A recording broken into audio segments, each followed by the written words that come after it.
demonstration of density. To begin with, let's measure the density of water.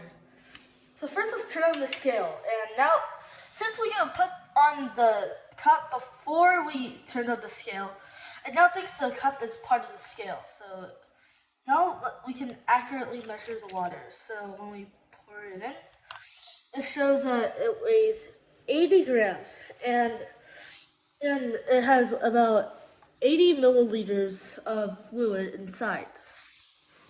So the density of water is effectively 1 gram per cubic centimeter, since 1 milliliter is equal to 1 cubic centimeter.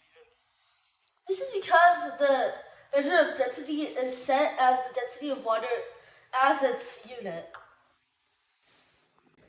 Now let's measure the density of cooking oil. Start, let's turn on the scale. Okay, now let's pour in our oil.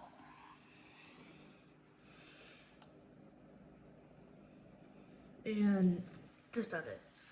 So you can see there's about 40 grams of liquid in 40 milliliters of liquid in the cup, and it weighs about 32 grams. So 32 divided by 40 is about 0.8. So the density of cooking oil is about 0.8 grams per cubic centimeter. Now let's measure the density of this rock.